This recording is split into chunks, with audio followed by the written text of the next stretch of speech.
Madeline's Rescue by Ludwig Bemelmans. In an old house in Paris that was covered with vines lived 12 little girls in 2 straight lines. They left the house at 9:30 in 2 straight lines in rain or shine. The smallest one was Madeline. She was not afraid of mice. She loved winter, snow, and ice. To the tiger in the zoo, Madeline just said, "Pooh, pooh."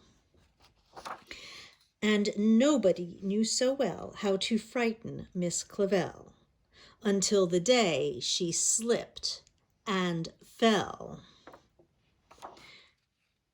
Poor Madeline would now be dead, but for a dog that kept its head and dragged her safe from a watery grave.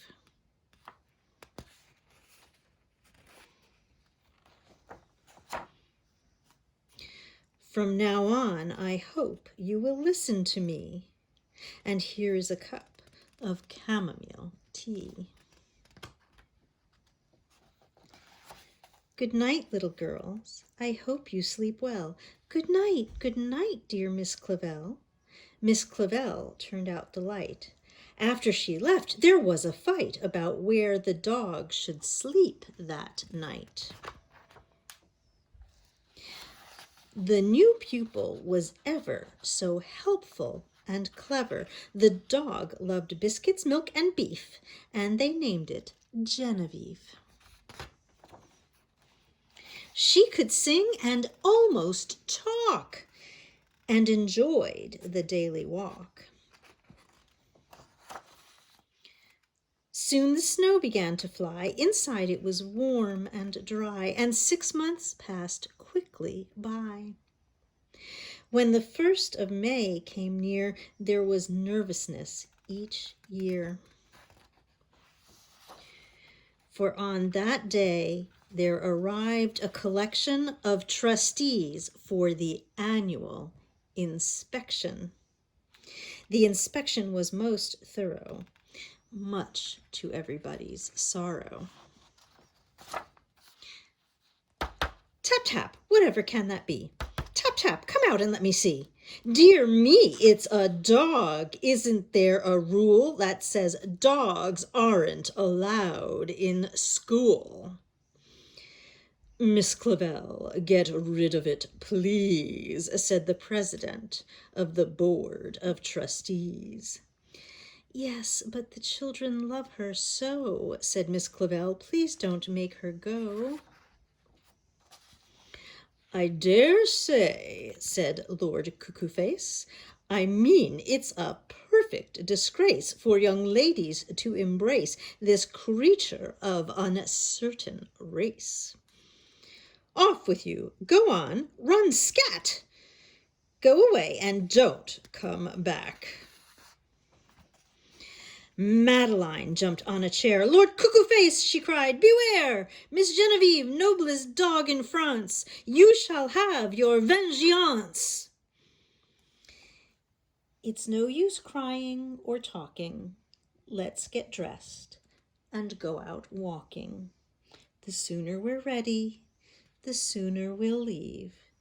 The sooner we'll find Miss Genevieve. They went looking high and low,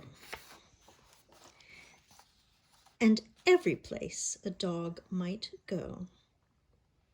In every place they called her name, but no one answered to the same.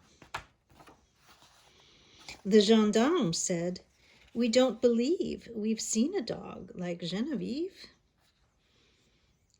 Hours after they had started, they came back home, broken-hearted.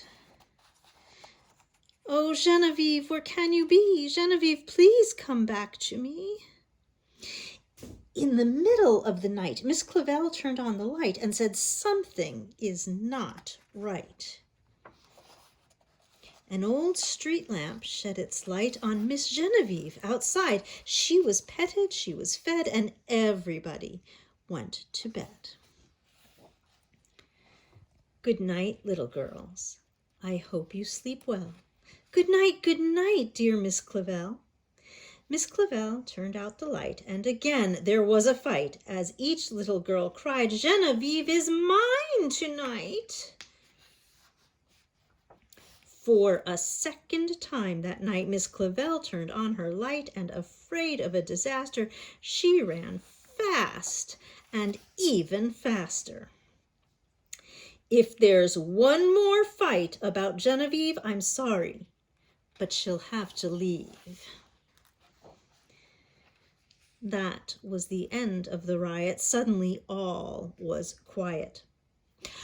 For the third time that night, Miss Clavell turned on the light. And to her surprise, she found that suddenly there was enough hound to go all